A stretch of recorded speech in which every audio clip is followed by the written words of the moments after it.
This is Joe's track. This is Joe's track. This is Joe's track. This is Joe's track.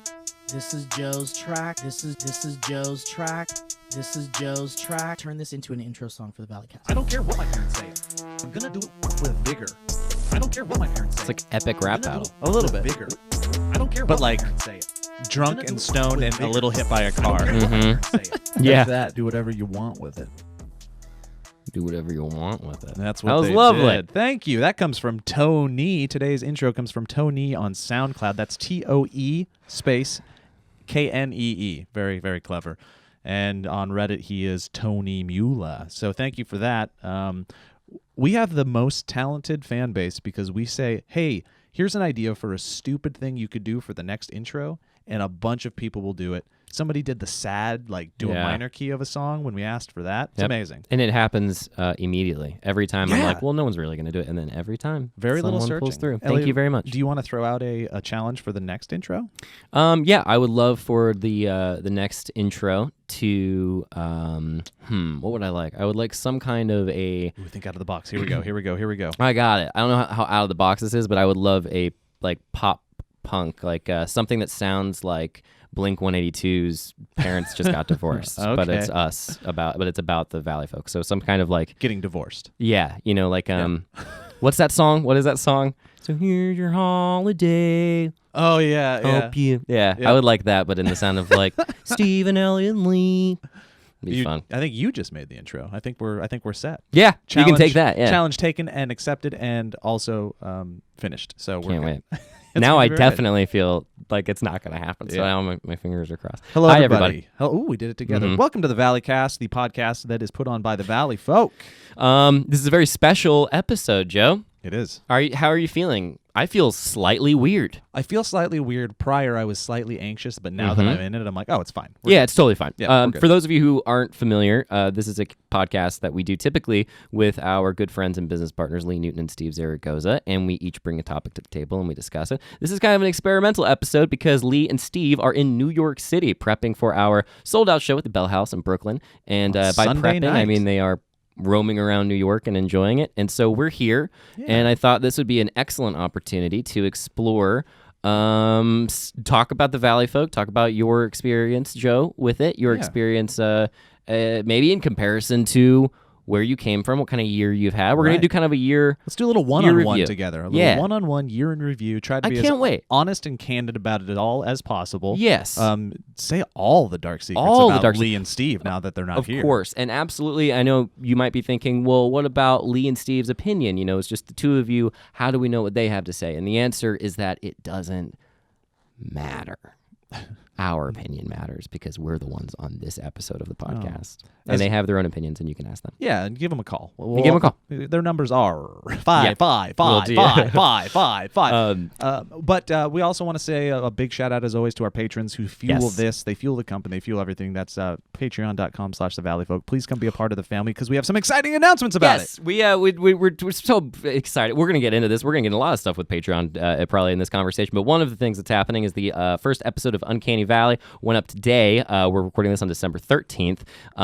And it's for our VIP and up patrons, and there's all sorts of reasons behind that, which we'll get into, but basically it's a show where one of us sits down with a puppet, usually for Nesto or Scuzz. One of the two, and we alternate, and we show videos, sometimes from the past, sometimes from SourceFed, sometimes from, the first... things that we've done in our priors. Yeah, and so the first episode is me showing for Nesto Santa Steve, and we don't know, somebody on screen doesn't know what the video is, and we react to it, and it's very fun. Yeah.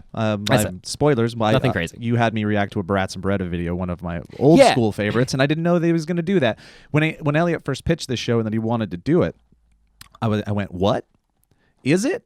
And then he said what it is, and then I said, I don't get it.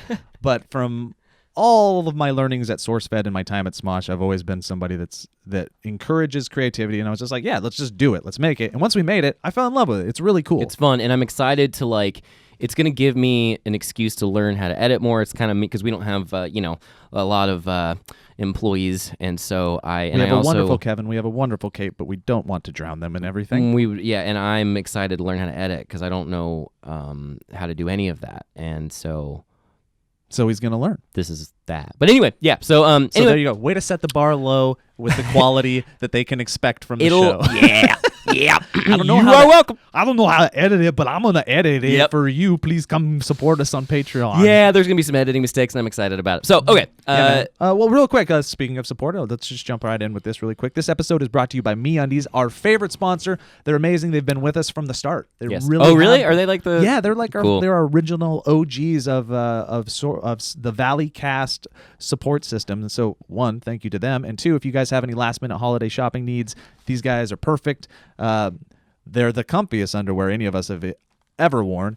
Lounge pants, shirts, lounge pants, shirts. They're all great. If you're interested for yourself, a little gift or a gift for your loved ones, this is a great way to go. Real quick, MeUndies uses coveted micromodal fabric, which is 3 times softer than cotton, and that's true. If you've never used this, felt this fabric, get ready to nice. experience pure groinal bliss. Yeah, that's good. That's a really funny. I was gonna say something like that, and they know what they're doing. Groinal bliss, everybody. You can get Groinal a bliss. bunch of styles. They have these cool prints that are sending all the time. They're holiday themed, and they also got normal everyday underwear. So for me, I'm a Princeman.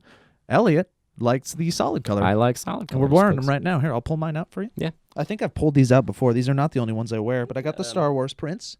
You see that? I mean, mine are just Zoom dark. in right there. Very nice. Yeah, and then you got some dark blues. It's I very have dark cool. blues. I won't show you, but they are dark navy blues, and they sent me some for the holidays, which is really nice. And I haven't had a pair yet. I haven't had an actual pair of MeUndies underwear, and Oh, now you're happy. they're fantastic. Yeah. And well, I'll add something after you You're finish converted. this. Dark navy blues also was an unreleased Ray Charles song. Okay, nice. So So was a groinal bliss. So yeah, that's on the the greatest hits. B-sides, Yeah. the C-sides from Ray Charles. Anyways, you get these for the holiday season. You can use them as stocking stuffers. You can put them in a legit box that's not a stocking stuffer, or get them year-round and just hide them around the house and let them find them throughout the year. So right now, MeUndies has a great offer for our listeners. Any first-time purchasers, when you purchase any MeUndies, you get 15% off and free shipping. Order by 12/16 for free shipping in time for Christmas. This is a no-brainer. Get 15% off a pair of the most comfortable undies you will ever put on. So to get that 15% off your first pair, free shipping, and 100% satisfaction guarantee, and groinal bliss, go to MeUndies.com/Valley. That is MeUndies.com/Valley. Don't do it for the other podcasts. Do it for only do us. it for us. It's Only better. us. And the underwear makes my groin area not only feel blissful, but it is a good fit Does it make for everything that's down there, and it's a Oh. nice. I haven't experienced till today was the first day, and I put it on, and I was like, oh yeah. Yeah. And so it really is great. So anyway, all right, the whole experience is great. Groinal bliss leads to groinal piss. So, Joe, what are we doing? I don't know. What are we doing? You had an idea about how you wanted this conversation to go, so kick it off, I had baby. some You're the DJ. topics. I want to dive in to a little bit of where we're at, where we're headed, what we're doing, what our hopes are, what our dreams are, what our fears are, stresses, exciting things, stuff we're super Within proud the world of professional living. of what we do. It's been a big year. We're wrapping it up. We're literally about at the year mark, by the Mm-hmm. way. We officially launched January 2nd.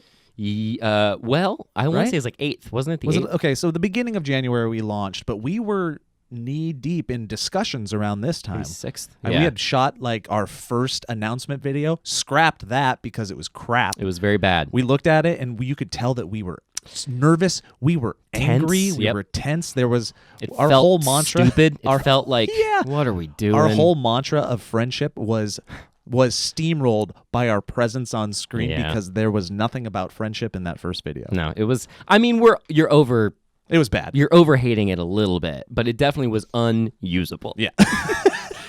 Like, I don't know why I'm clarified. No, it was pretty. It was As bad pretty as you're saying it was pretty bad. So we did a second one. We launched the Patreon, and we don't really talk about this a lot, and a lot about kind of all of what the behind the scenes stuff. I don't know that we tend to not think people care, and they may not.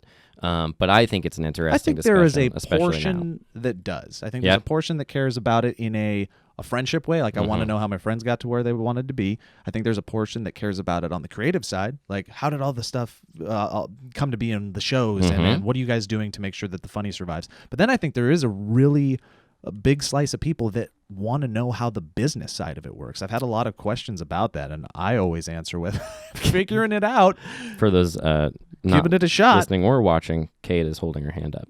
I just made an entire documentary about it. Kate has made. I That's can't true. wait to see it. I'm very nervous about it, but she Yeah. made a documentary Are kind you of happy with the about what we're documentary, Kate? doing. I'd like to add a little more. Kate would like to add a little more. Yeah, cool. Yeah. Kate wants to add a little more. What do you think you need to add? Just a little more interviews. A little more interviews. Like with us or with other people? Working with you guys to get the footage would help me because I had to like Okay. drive through all your lives. We can work Yeah. with you to get the Yeah. footage. Kate needs a do little you bit want more one-on-one interview time. you want my agent's email? Cool. Do you want my agent's email, and you can just. I don't really. We can coordinate schedules. Yeah. Does that sound good? Great. I would love to be more in your documentary, Kate, because I love attention. So anyway, we're going to talk a little bit about this, but let's start generally, Joe. Okay. Valleyfolk, what's going on? How are you? You're at a party. So you're seeing somebody kind of is like loosely aware of what you're doing. They've seen maybe a video. You want me to give the honest answer that I give to everybody right now when people ask me? Is that what you give? Is that an honest? I will give you the honest answer that I always say. This is like Ooh, I would love to hear the difference. I would love to hear the difference between like I think there's a difference the between official answer and like here like on a podcast or when we're talking about it when we think we're being honest, I think we lean into the it's really fun, it's the excitement and you should lean into that. And then we kind of talk about the growing pains, but when I'm at a party or a family member asks me, I literally say it's the most anxiety inducing, stressful, exciting time. Yeah. It really is. And that's because we have thrown our everything into this. It's not just being creative, it's being creative and running a business. And then when you're doing that, the small things seem so big. And when you're worrying about the small things, you're not worrying about the creative. But the problem is that the product is the creative. So I'm running around, and you guys know, and we've talked about this before, I tend to do a lot of the minutia for the group. Like I take on a lot of the administrative stuff, emailing, and I'm not saying I'm good at it.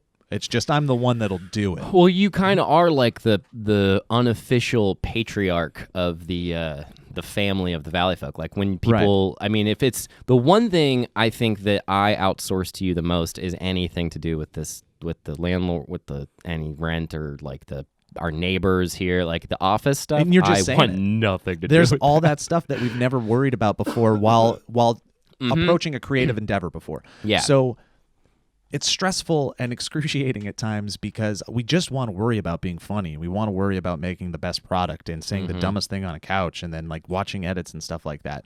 And in the past, that's even at Smosh, like when I worked there and it was more of a behind the scenes production role, I still knew what my path was, even though there was more responsibility, but there was a certain path. Here, our day-to-day is forking constantly. You'll start on one thing, and then you'll get distracted by this thing on the left and this thing on the right, and rarely is it all creative. We also have like a very interesting kind of like if you're at a regular job, it's like you kind of have a path, and you're like, I'm gonna work hard, do the job, get promoted, and like any job where you're employed, that's gonna happen, and you kind of have like a system that like you fall into. But for us, the metrics of success are so varied even amongst the four of us. Like what I would define as success isn't always what you would define as success, and certainly not Lee or Steve, obviously. That goes without saying throughout this conversation. There's me speaking as me and Joe speaking as Joe. Right. But yeah, so there's total like. You know what we're battling? Afraid. Well, as you're saying that, what comes Ourselves. to my mind exactly. But what we're battling in it is, I don't want to say we tend to like be like, ooh, we suck at business or whatever. I don't think we suck. I think we're learning, and I don't like saying that we're bad at things. I think we should say we're trying to get better at things, right? But what we're battling in this world of making the Valleyfolk work outside of just being a creative endeavor, but being our professional endeavors and everything that we're putting our lives on right now, is a sense of idealism versus reality. Like there's something we all want this to be, and it's different for all four of us, and that's also a struggle, trying to take those four things and slam them together into a unified front that we move forward with where everybody's happy, which is impossible. As we've talked about, is what I worry about, and Elliot's like, stop worrying about that. But there's this idealistic Joe version. just gave you 11 months of conversation summed up into 2 sentences. There's like an idealistic version of this for everybody. There's a certain thing we want to make. And let's say that unified thing, let's say it is couches, it is a news show, it is a podcast. we know, speaking right now, candidly, that that's not good enough to keep this thing alive. And we need to grow and we need to adapt. And we're trying to figure out what that adaptation is. Is it streaming more? Is it taking it off of YouTube completely, which on an idealistic side is something we don't want to do. We love doing it. We love making it because it's what we've done for the past 12 years and the way we've done it. And it makes us happy when we do it. It's also where It's where our are. fans are. Yeah. It's where we're at. But we need to find a way to do that better or do something along with it. And that's the business side of it. And that's trying new things and not being afraid to take risks. But then we go back to the little things that I was talking about. And a little risk, like let's try this thing, feels so big sometimes because now the Valleyfolk is our house of cards. Yeah. You know, and if you take out one of those cards because you did the wrong thing, like cut all the wires in the office and then you don't sleep about it for 6 weeks, Yeah. it's because it feels like it could tumble everything. Yeah. You're very right. How are you feeling creatively? Creatively, This is fun. It's like a fun little interview that Yeah. I feel like. Thank you for being here, Joe. I think creatively there's it's like a polygraph test of spikes. Yeah, 'cause you're lying constantly. And dips, right? Yeah. But no, it's like some days it's like, yeah. You know, Yeah. I did that thing I wanted to do, and that's a really high spike. Yep. And other times you make concessions, but those concessions aren't bad things because sometimes my high spikes are things like the review video we did.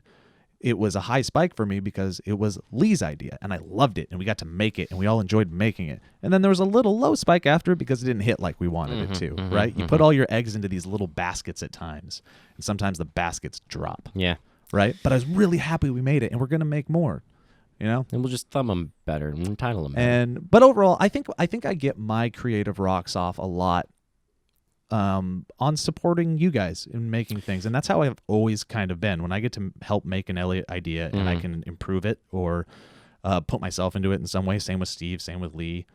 That's great. I'm a little more hesitant to, and you know this, I think I'm a little bit more hesitant to push my own creative agenda. I don't know, man. I think in terms of, I mean, maybe, yeah. I would say, I would agree with what you're saying, but you also don't, I mean, so many of the videos that have hit, like, what was it, just hit 100, which for us is very good. It was your, I think it was your, Trivia Bidet. Yeah, Trivia Bidet, which Yeah. you'd been talking about for a while, and everyone was kind of like, all right, man. Yeah, we don't want to do this. Yeah, but it's the same thing with anything. Anytime it's like the birthday of Joe was Lee's script, and it's like it becomes this thing where I don't know, the dream scenario I think for me is everybody gets to make the stuff that they want, and I think that like when something like Lee comes along with a script for the birthday of Joe, we'll kind of sit down and be like, all right, whatever, and it'll be like this sort of like we all kind of will fall behind the person spearheading it, which I think is a very cool thing, despite the fact that at the same time that's happening, we're also kind of all wanting to kill each other sometimes. I've said from the start that I think the thing that we should always push forward is the thing that at least somebody is very passionate about, right? That's nice. So yeah. when Lee comes, and it makes it easy to do. Like, so when, that's my phone, I apologize. When Lee shows up and with a script that she wrote, and she goes, hey guys, I wrote this script. We're like, all right. Yeah, cool. really cool. And then she's like, I want to make it. We're like, great. Because then she has the passion. She produces it. She works with the editors to make it happen in the shooting and the pre-production. And the same thing with like me and Trivia Bidet. I wanted to make that happen, so I made it happen. So we all become mini producers and we support each other at times. Yeah, it's very nice. You know, I think it's very rare that a tepid idea makes it into the drink. Right? Yeah, I'm trying to think what a tepid idea would be. A tepid for idea. us. How about this? I think we get tepid at times when we fall into the YouTube trap, where we're like, we have to do this show today because this show is expected today. So we've probably made some tepid Your World Todays. Yeah, maybe. Yes. I think we have made. There's been some videos of Your World Today that I don't think were good, but. Like we said in the most recent episode, it also gives an excuse to write jokes, and it's something that, as And a flex collectively, we muscles. love to do. Yeah, and it keeps us fresh, and it keeps us like coming into work and being. It forces us to be creative, even if sometimes we drop the ball. And Yeah, and a multiple of anything is an A/B test, right? Like if it's something didn't do well, we can compare it to other things and see why and whatever. How do you feel creatively? I feel very good. I feel like I don't know. I'm very excited, so I feel like I'm just in a state of like. It's also the end of the year, so I'm like. Just like, I know.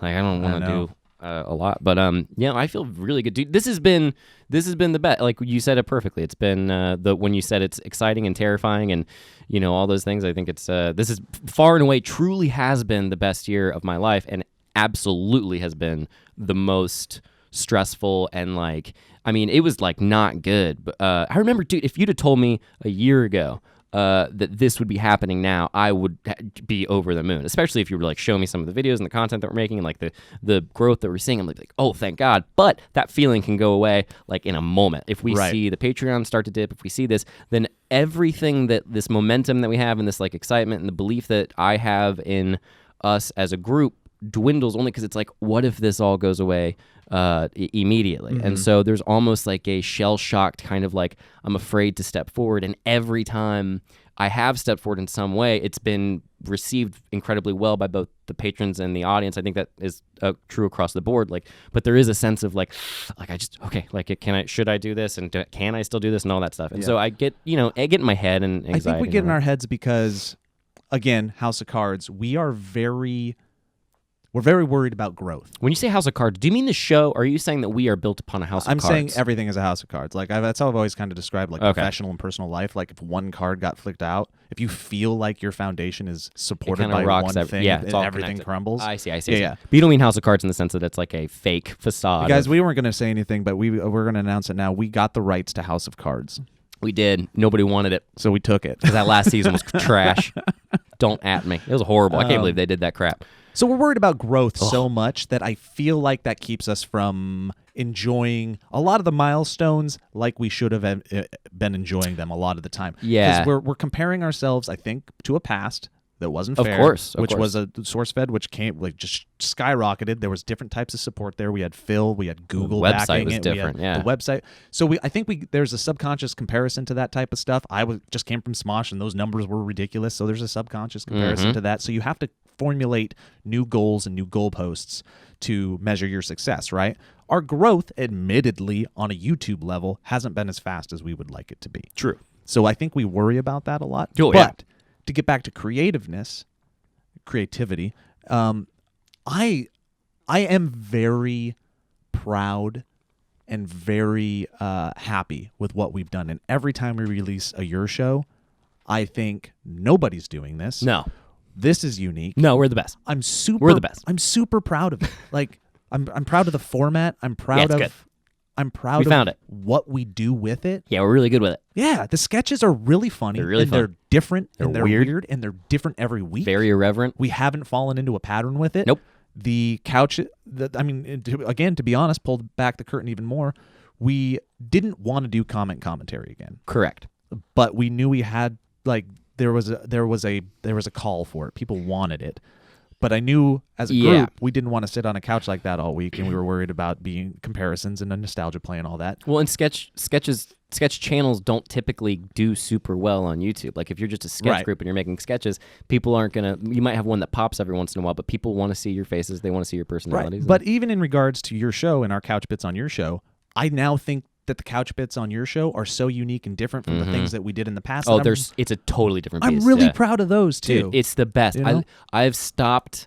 Really, it's gotten to a point where pretty much everything I'm pretty like excited about and proud to do when the time comes. Sometimes I'm still like, I get in my head obviously, but yeah, like the couch now is like, I mean, it's become a thing of like, how weird can we make this moment every single moment? You were doing insane stuff the other day, and it just becomes absurd, and it becomes there's almost like an anarchy to it. I don't know. I love it. I think it's very cool. I think on some scale we're like a very small scale. We kind of I can't emphasize how small the scale is, but if you were to imagine, this is how I like to imagine the Valleyfolk and us in the dynamic.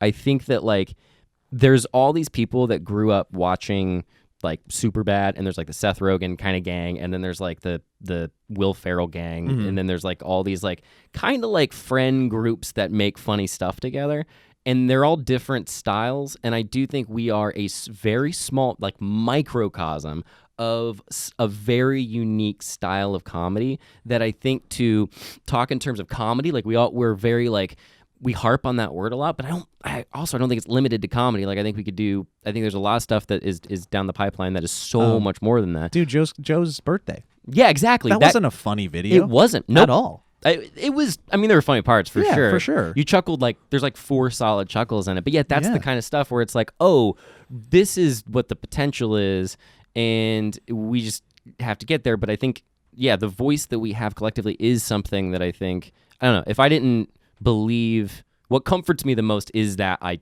believe in the whatever happened, Right. the alchemy thing that happens. I appreciated your anarchy description of the couch, because that really is what it is. So I mean, the 4 of us got back together because we really do like it when the 4 of us are together. We know that's different. It's fulfilling.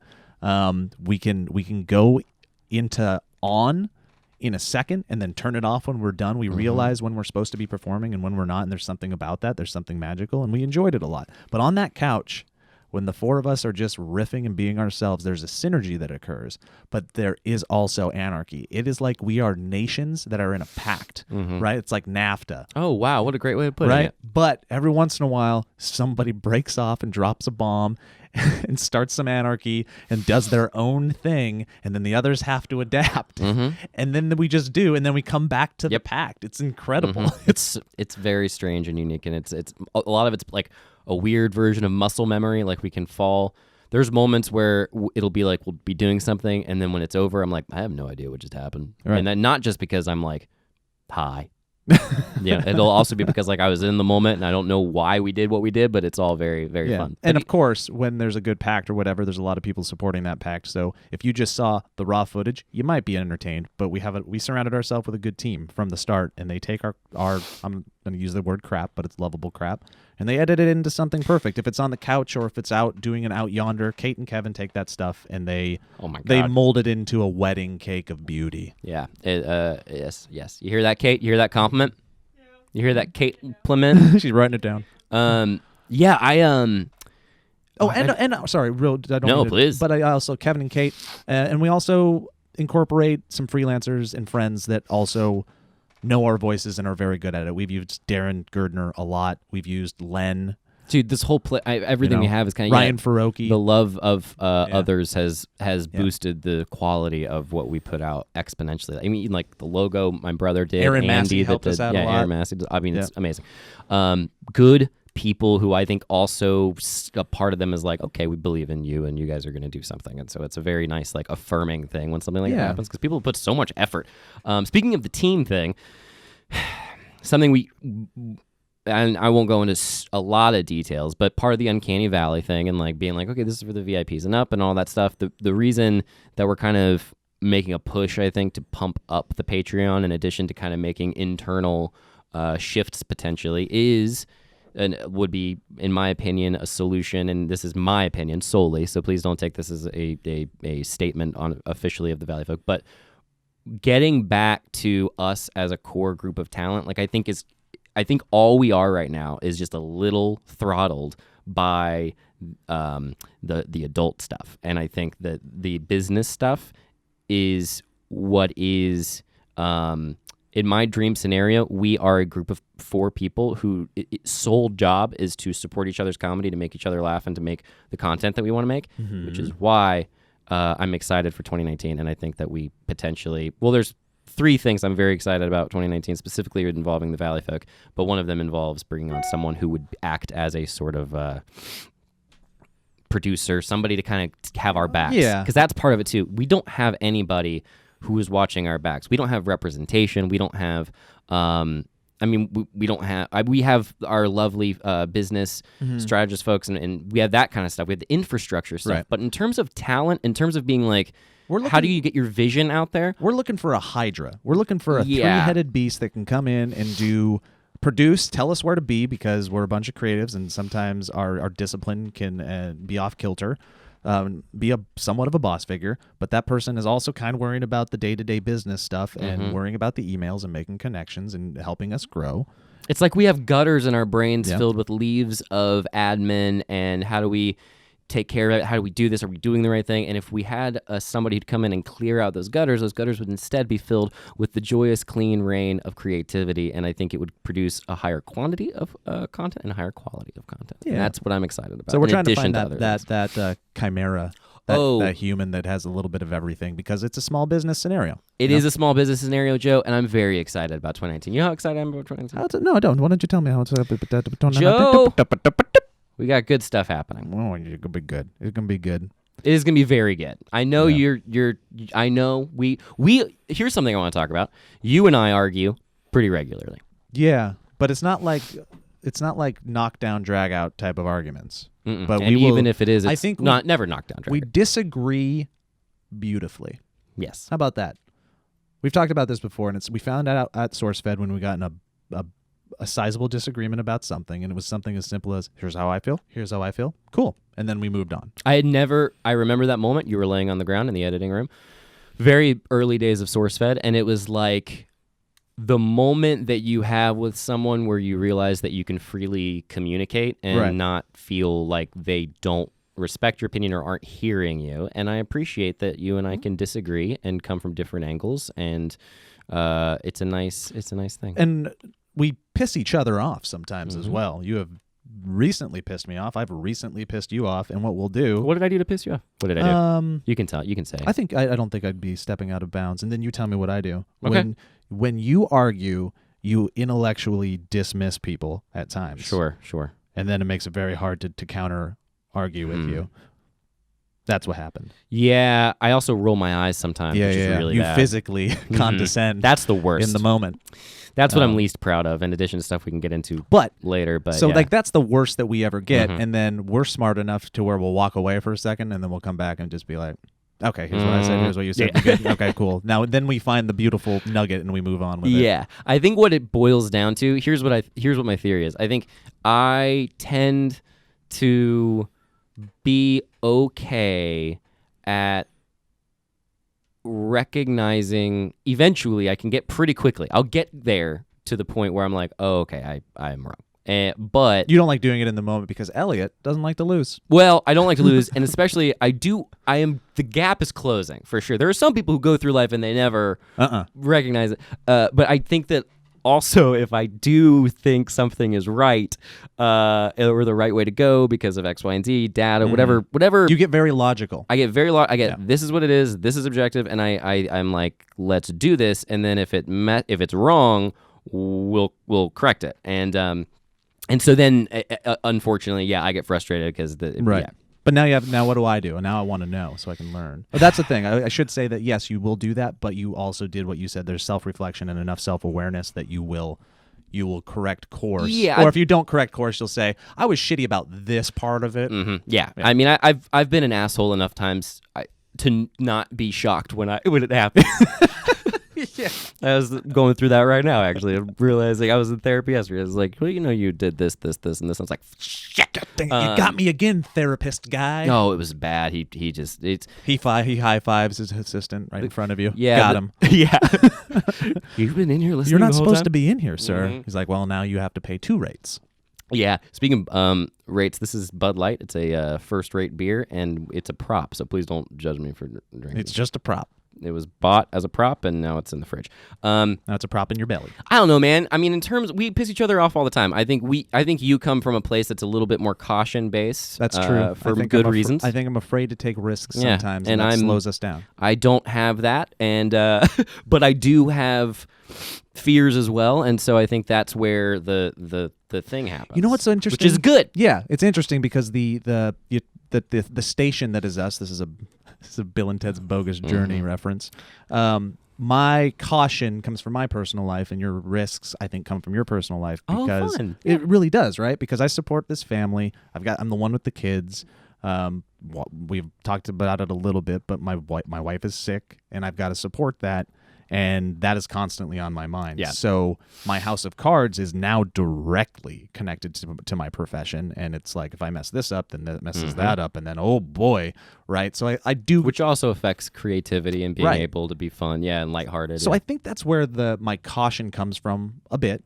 There's always a fear of failure that I think I've had a little bit too. All of us, man. I think all of our brains are a little broken in that area. But talking about anarchy, you are in an anarchist stage of your life. You are free.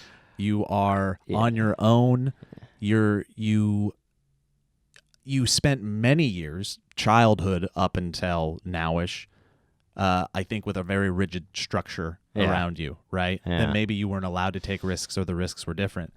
And now you're just like, you're in fuck it, Elliot stage. So even when it comes to business, there's been times where you're like, I don't care if it costs the moon. Let's do it. Yeah. And I'm like, well, I'm over here in the corner with Yeah. I'm like, it proves it'll work based off of whatever. Yeah. Yeah, man. I think you're totally right. I don't know if it's an effort, but it's definitely like a. I feel like It's more fun. It's definitely fun, and it's also like there's I mean, I don't want to go into all that stuff, but things weren't great, and then it got better. But it got better as a result, I think, of making very tough decisions and not always in great ways. And so you as got used to making some tough decisions. yeah, and so I don't. Yeah. I think there's a little bit more like, F it. But you're right. There's a bit of Because you're still standing too, and you're like and yeah. happy, and I'm Yeah. and I'm well. I feel like anytime you say that you're happy, somebody has to be like, "Oh, you're really happy." Like, no, not really happy all the time. But like I'm Yeah. bet like, Elliot things plays are a character. good. He's pretty damn happy. I mean, I like life. But anyway, yeah, man, it's a fun. I feel like the result of it is a very beautiful sort of clashing that Yeah. happens. I think it produces really cool things, and I think it'll get better. And I think it's proven. I've calmed down a lot, and you've helped me calm down because I do get very like, no, I want success right now. And I think, you know what else? I think that what happened, we talk about SourceFed, right? You are kind of different. You're kind of the outlier, I guess, here. But like me, Stephen Lee, I mean, speaking for myself, I had never experienced that level of attention and for lack of a better word, fame. Like it is a version of fame. Sure. And when it happened, I think it affected all of us on certain levels. Like Right. it was sort of like this, oh, I'm untouchable. I must be very good. Steve could barely breathe for 6 months. Steve could barely breathe. The audience hated me. That kind of messed me up for a little bit. Or at the very beginning, they hated me, and for good reason. They were right. And because I was being a tryhard. But I think there's a difference now, being older, when you've kind of like gone through that kind of stuff. And you're like, oh, you still want, like, I do want big numbers. I know that brings in other opportunities and it's more fun. And it's just like, yeah, let's It's show what we can validating do. and shows a bit of stability. Yeah. And it's like, let's take your by storm, everything, and, all that stuff. But like, there's a difference between that now and what it was at SourceFed. SourceFed was just handed. It was like, here's your thing, figure it out. And we did do it. We rose, we exceeded it. We did really good stuff. But there's some psychological... that's what the hardest part of this year has been. It's been navigating 4 different psychologies on a day-to-day basis. Oh, for sure. Yeah, 100%. Yeah. And we are all very different people. And we're all older, and we're a little bit over placating each other. Like there's been honesty. There's been fights. There's been straight up fights, but we always come back to the family and friends version of ourselves because that's the best version, and that's where we want to be. And I don't think there would be fights if everybody didn't feel... like something stressed out. It'd be weird if everyone was just sort of, whatever. And it's very rare. And I forget that too. Yeah, and it's very rare on like the creative side of everything that we do. I think we've had one creative blowout. Very slight, not even a big deal, and we got over it. Whenever, like we talked before, a script or an idea comes to the table, we read it, we laugh, we try to make it better. We get to the shooting day, we throw that out.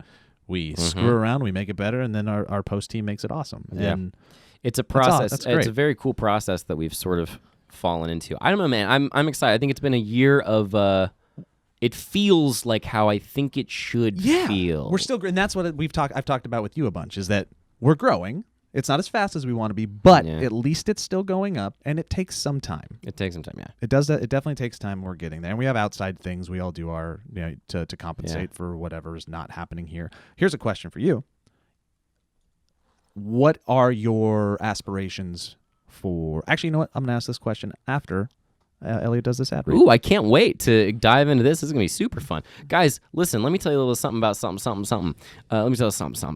Sorry. Your stalling is great. Yeah, it's fun. So sorry. No one notices, too. I'm It's trying so to find you perfect. some epidemic sound for this. Listen, guys. I do this thing called Stitch Fix, and it's I'm wearing their pants right now. Stitch Fix is an online personal styling service that finds and delivers clothes, shoes, and accessories to fit your body, budget, and lifestyle. So you can go to Stitch Fix.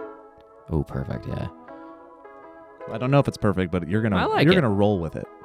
Guys, just go to stitchfix.com/valley and tell them your sizes, what styles you like, and how much you want to spend on each item. You'll be paired with your very own personal stylist who will handpick items and send to your door. You have a door? How about you have something sent to it? How about a box full of clothes? Then you try them on. You pay only for what you love. You look in the mirror, you go, I'll take this, I'll take this. Ooh, I'll take all of it. Ooh, I'll take none of it. Ooh, it doesn't matter because all the shipping and exchanges and returns, they're always free, which is really cool. I love that. Yeah. There are no subscriptions required. I know this for a fact. They are legit here, and you can sign up and receive scheduled shipments, or you can get your fix whenever you want, which is what I tend to do. Stitch Fix's styling fee is only $20, which gets applied the moment you keep stuff from your shipment, which is pretty cool. All right, so here's what you're going to do. You're going to get started at stitchfix.com/valley, and you'll get an extra 25% off when you keep all the items in your box. That is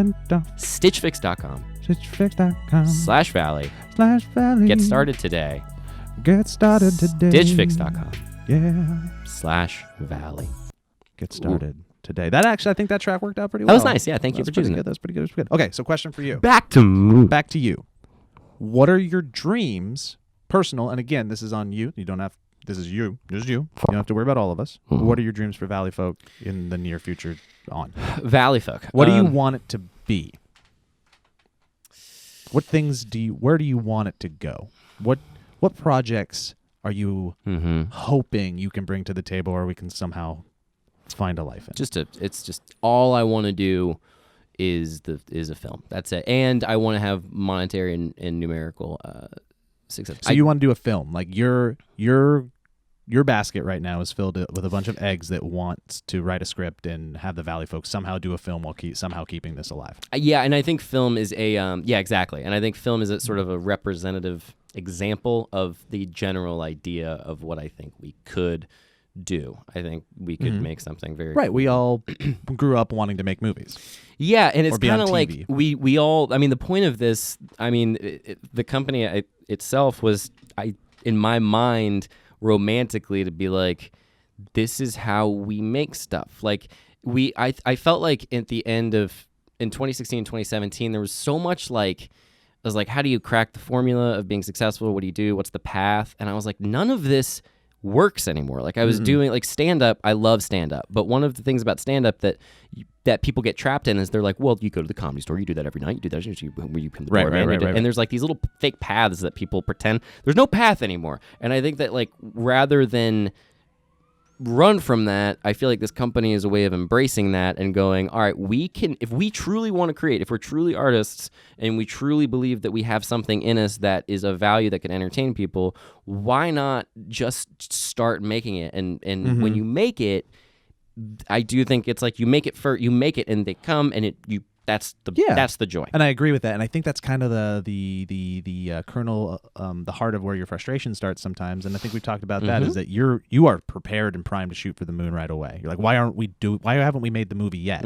Right. And then I come from the not literally, but basic idea. We got to make the foundation. And once we have that foundation, we can do whatever we want because that foundation is the launch pad for the rocket that takes us to the moon. Right. So I think that's great. There's nothing wrong with that. No, I have no and a movie could go anywhere. It doesn't mean it's a movie in the theaters. That'd be great. It could be on our channel. It could be sold. It could be just making a movie would be dope. And the film is, I mean, the film, TV show, like there's pilots that I think that are written, that are ready to go, that us four would do. I mean, dude, last night it was like 11 o'clock and my buddy John DeWeird, a very funny comedy writer who we've written stuff with in the past, he stumbled upon like a scene that we'd written for a script that was basically it was a workplace comedy about news, and it was starring you, me, Lee, and Steve as a way of pitching it. Like it was back years ago. And I was thinking about it for the past couple weeks, and I was like, oh, this is something that like might still have life in it. And he sent me this scene in it that was, I think it was, let me read it to you.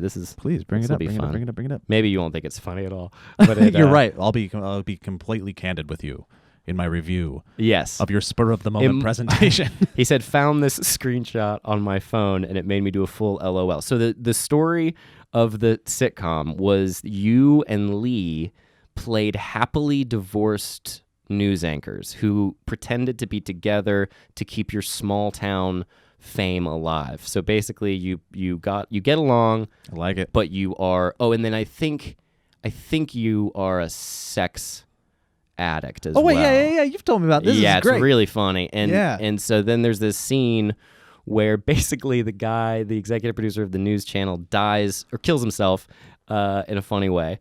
You know, Because we got to establish the dark humor we should go ahead in and the series. Yes, it's always going very to go. dark. It's going to skew dark. Can't help it. And so then this character comes in who is sort of this young guy who is this trying to wrangle these crazy characters. You've heard this classic tale before. And so there's this scene where Peter, the executive producer, says, "So you've worked with Jim the longest." He's talking to your character. He goes, "You've worked with Jim the longest. Jim is the guy who killed himself. I'm going to ask that on tonight's broadcast you say a nice thing or two honoring him. It's the least we can do. I know in the small amount of time I spent with him, he really inspired me. The small amount of time is that the guy killed himself in front of him by eating pills and slaying it in his face. And, Yep. Yeah. Okay. And then Super. Suzanne, played by Lee, says, "You mean the breakfast where he killed himself?" And then Peter says, "Please do the tribute." And then your character says, standing dramatic, "I volunteer. I volunteer to tribute." And then I look confused because I don't know what that means. And then you go, "Katniss fucking Everdeen." And then I go, "Is that another sex thing?" And that's the end of That's it. fun. It's just a moment, you know? But now that you've said it, I think I'm just throwing this out there.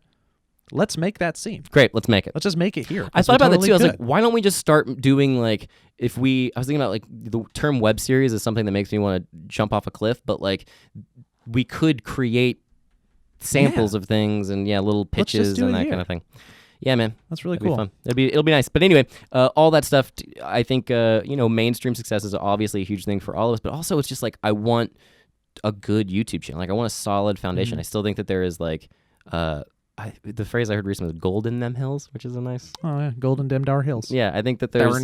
Here. I don't think YouTube is dumb. Maybe it is. I don't know. I mean, What? it is. That's what we should talk about. If what YouTube is dumb or not? No, not dumb. Done. Done. Oh. It's definitely dumb. Well, I'm in. It's been my job for 12 years, so I still don't think YouTube is. I've never felt that YouTube is dumb because YouTube has supported me, and I think there's so much creativity. I love the freedom of it. I love the community. So free, yeah. I think it's changed a bit, and it's a little disappointing. I think. How I think so?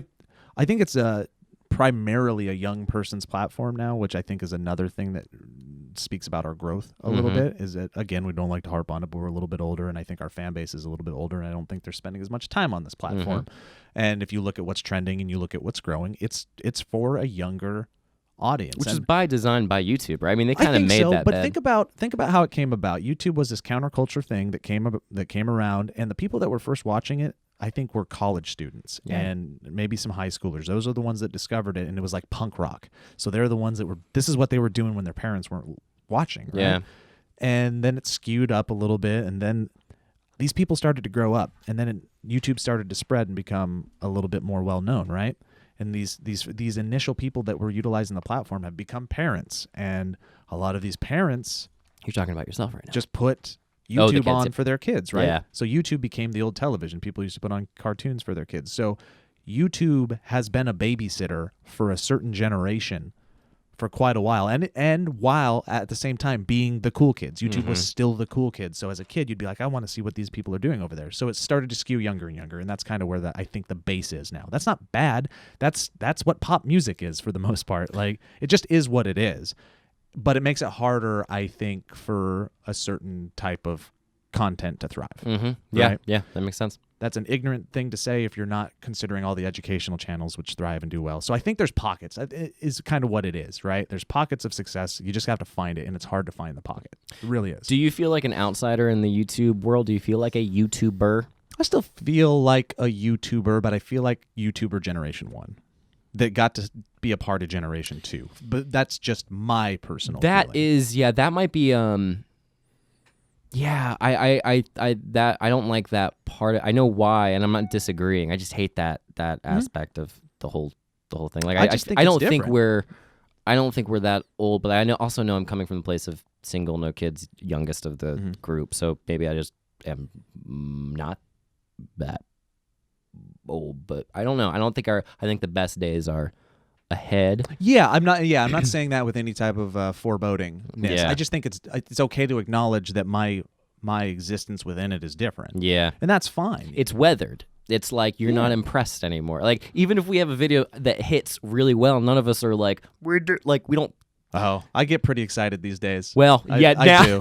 maybe right now, yeah. No, I do video, because that is a validation of the work and the creativity, and that always feels nice. So I guess I mean in like a egotistical sort of like I don't know, like I feel like we're not there's a rush that comes with that when you first see it as a youngin', and then it becomes a goal, and then it becomes a long shot, and then it becomes an anomaly. I suppose at the core of your question, I think what you're asking me is, do I think YouTube is a measure of success in the entertainment world?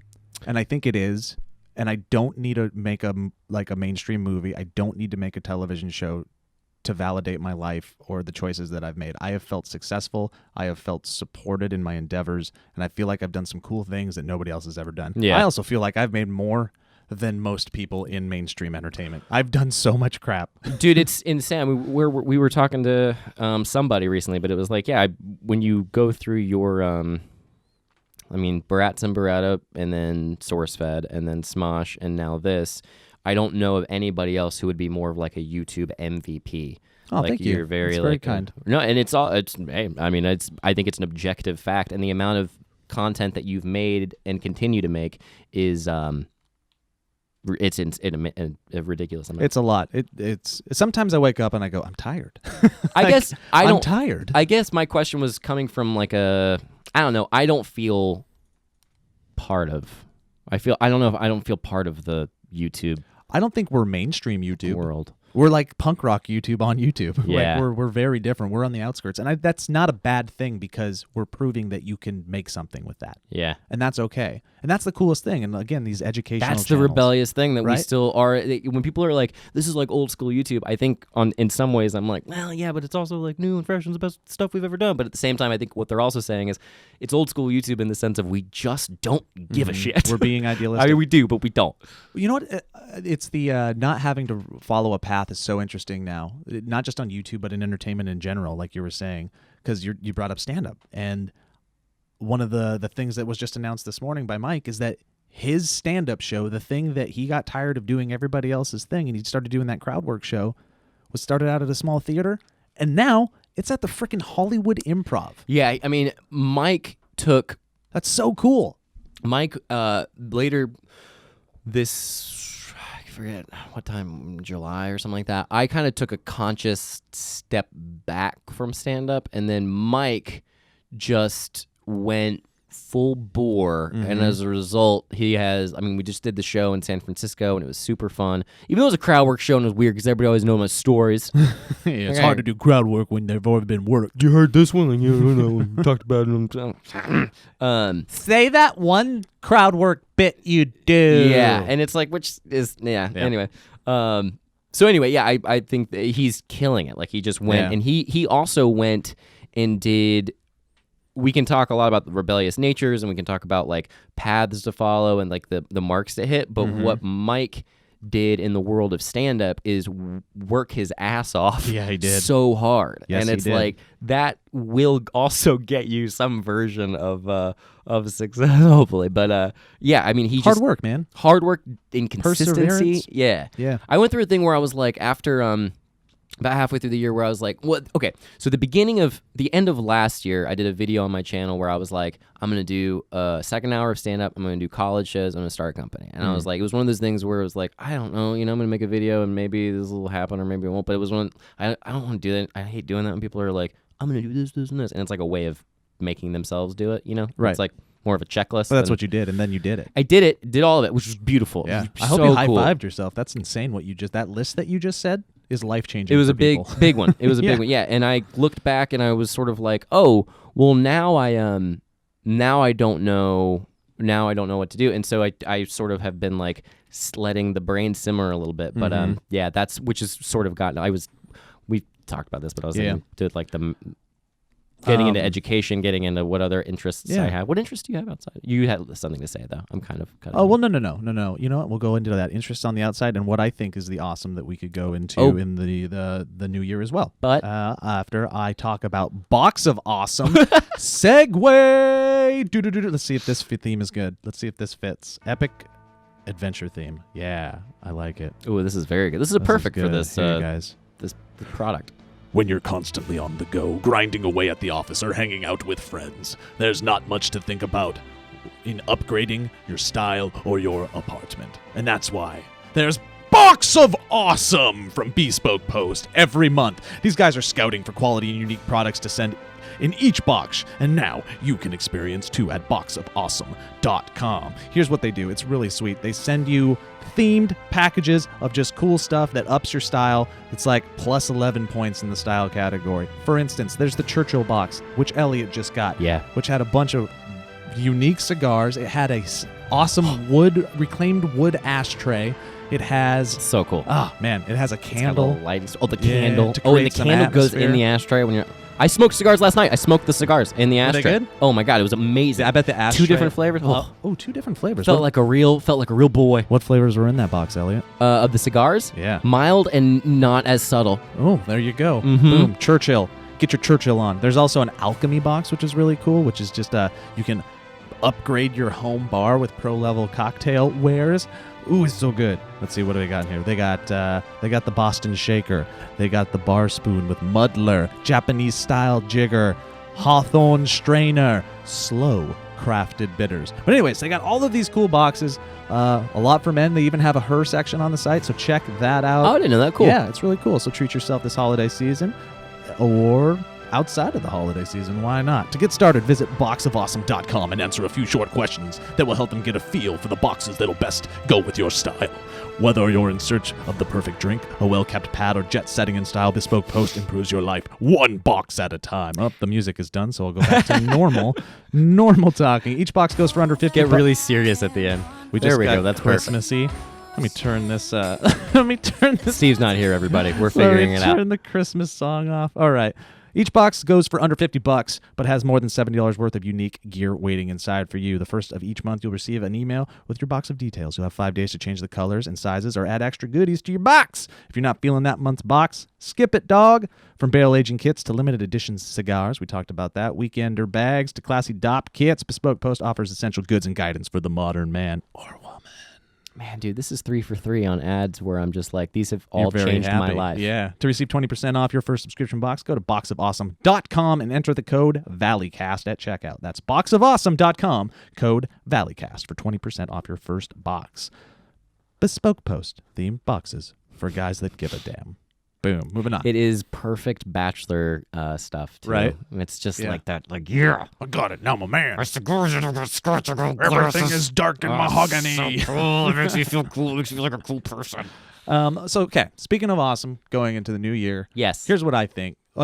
Goals that I had when we first started this that some have changed, some have not. I really want to grow our podcast game. Yes. I think there's another 2 or 3. We have some really good ideas that we need to do. We just need to find the time to schedule them while balancing all these things. And that's where this person that we want to hire coming in could really help out. But I want us all to I want the Valleyfolk themselves to bring another 1 or 2 podcasts to the table. And then I want to help other people bring podcasts to the table and turn the Valleycast into a bit of a network. Yeah. Where we're just supporting creative people wanting to do creative, unique, different things with podcasts and get their voices out there. That was part of the thing I was excited about this episode of the Valleycast, is it was like a test. It's a test to to see if we could do it, and I feel like we're doing okay. It's just not what it would be as a podcast, and not like I don't know. I like the there's like a relaxation that comes, and it's also not based in like needing to be super on. And I like the laid. Yeah, back. there's a competitive It's nice. onness when the 4 of us are together because we want to make each other laugh. Yes, Um, exactly.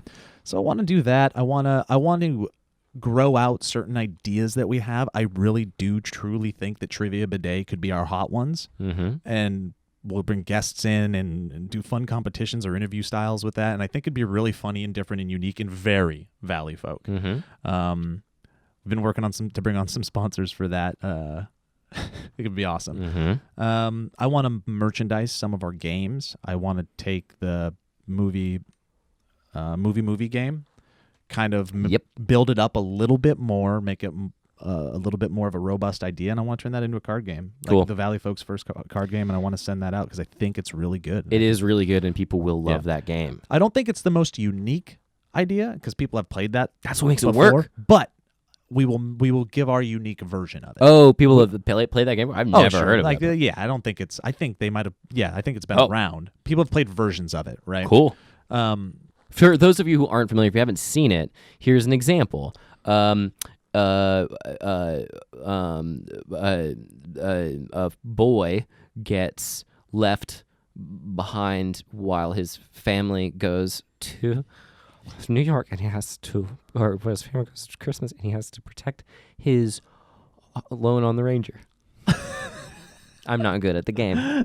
I'm the Home worst Alone on person. the Ranger. Home Alone on the Ranger. But anyways, I have an idea to make that very unique and bigger than that, so that it would be a fun card game for people to play at home. Yeah, So- man, that's so cool because if you made it look high quality and Yeah. highly well branded and stuff. I think that's where the business side of us needs to think a little differently, right? Like we're used to making videos and doing shows. Now let's try to make some things outside of ourselves in that realm. I love that, man. Yeah, and like merchandise wise, I've never wanted our merch or anybody's merch to. And this is a problem I had with my time at Smosh, is that people only want to buy so many things that say Valleyfolk. Mm-hmm. You know, we have a cool logo. This is an alternate version of it right here that I'm holding up, the night version. But once you have a hoodie or a shirt, you may not want much more than that, and I get that. I think we should be trendsetters. I think we have a cool base for we could have this cool retro outdoorsy merch line that is more trend setting than opposed to putting our logo on the trends. Yeah. You know, and I think we could do that. I think we have the team that would like be excited to build that up. Yeah. But that's just me. And That's then- I'm silent because I have thoughts and Yeah. I know who we should talk to. Yeah, television. I would love for us to have a pilot script in the back of our pocket that we Got could it. take out. I We're would good. love for us We're good. to, We got like you two. said, make a movie and all Got that two. stuff, and just get the Valleyfolk name out. I'm not looking for.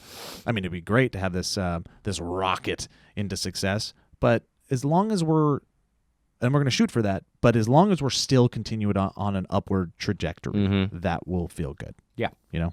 Yes. I would like, really, that is the most basic, is just the core growth and like Yeah. sustainability, and be like, okay, like that, because that's what leads to the good stuff. Yeah. And I'd like to do more of our strengths as well. Like Yeah. I want Steve and myself and Lee to do more music. Like I think we should have music videos. We should have an album out by the end of this year. Yep. You know, I think we should do a little bit more of the intellectual stuff that you would like to dip into. We'll see. And not be afraid of that, like the new stuff, philosophy. Let's just try it. Yeah, I would like to get back to that. I don't know what the market is for that, and I don't know exactly what the voice is either. But yeah, I think a part of that's going to be, especially looking at kind of structural changes, potentially to accommodate growth-oriented moves.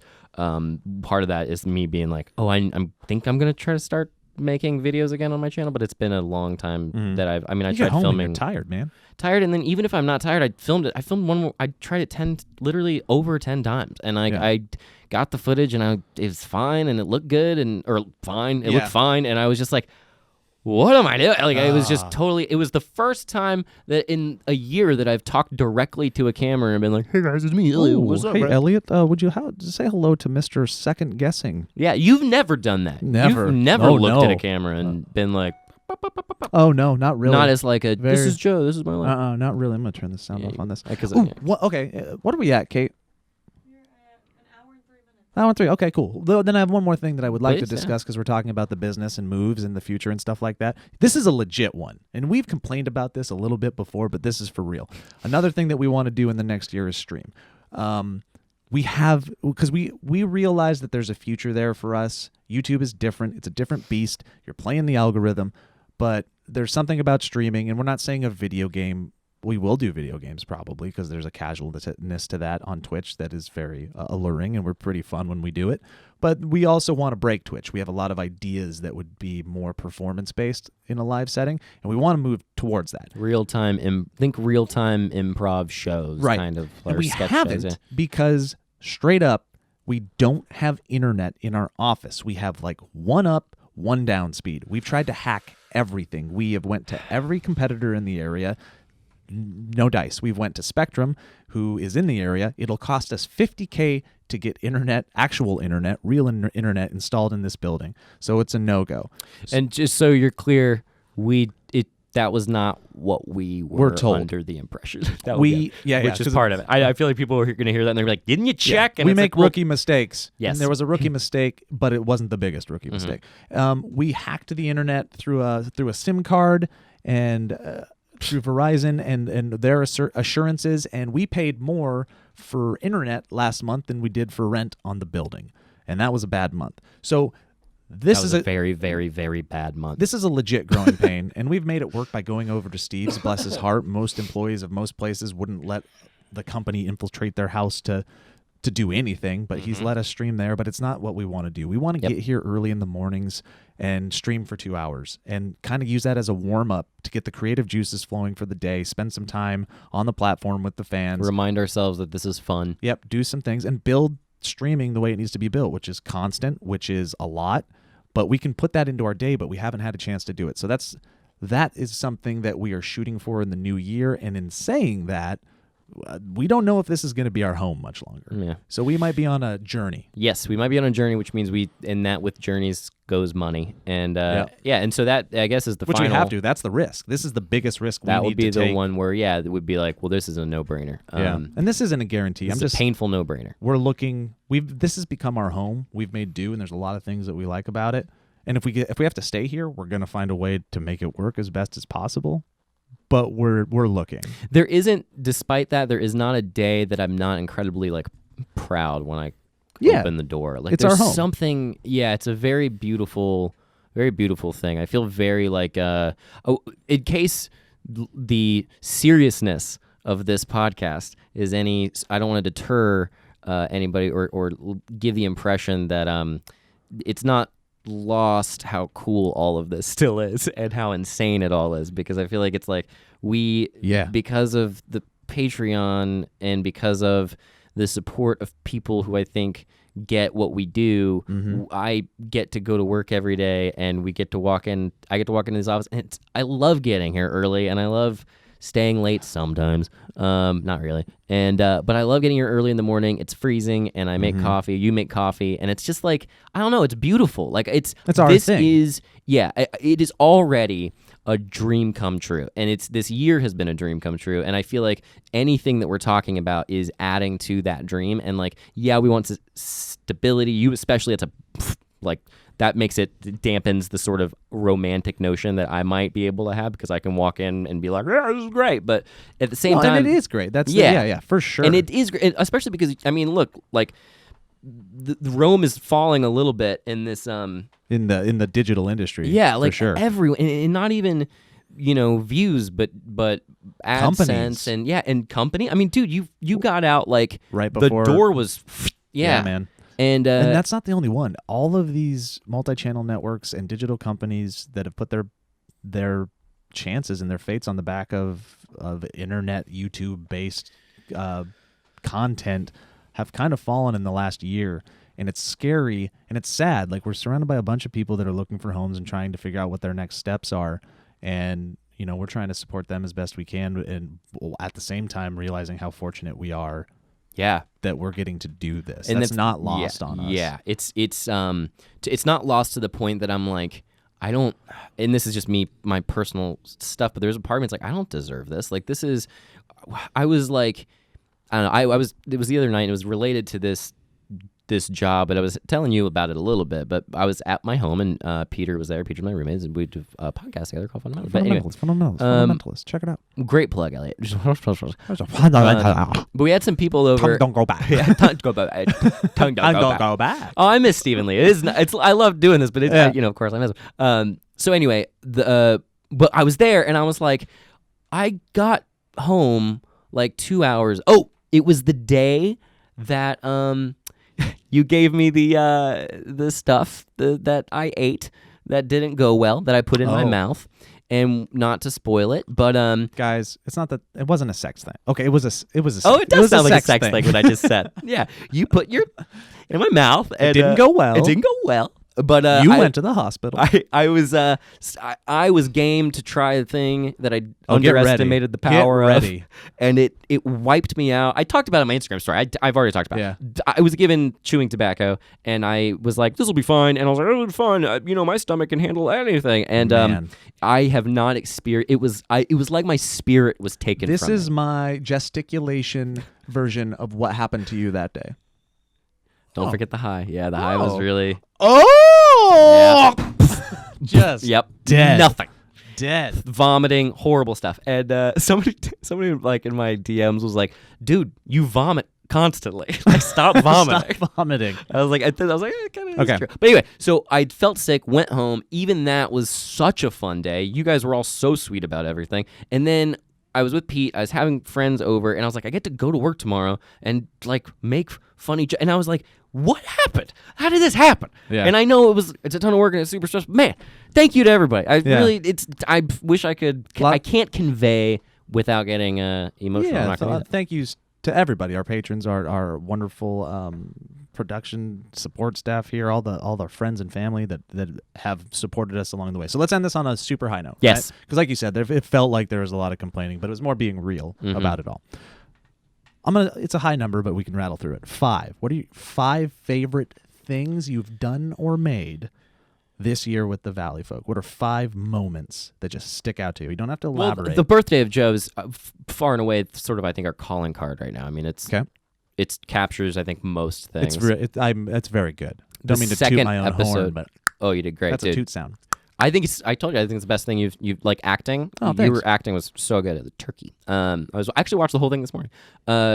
The second episode of your show, where we made joke where we said live from New York, it's Saturday Oh, Night yeah, Live. yeah, That yeah, sounds funny. Just your world today, certain moments in it, I think, are amazing. Certain moments where we're all just hanging out. There's And then- magic with that Oh, show and then sometimes. honestly, dude, the live shows, the traveling with you guys, Buffer, getting to kind of reform and work through stuff and like push through and freak out and come out the other side has been my favorite. I liked your show in general. I really do feel like we knocked it out of the park. I love the old version, which was we made a television show. For 3 weeks in a row, we made a television show. That thing was 22 minutes plus every single time, multiple segments. It was amazing. I think we proved that we can do it, and we did it with a small, amazing, awesome team.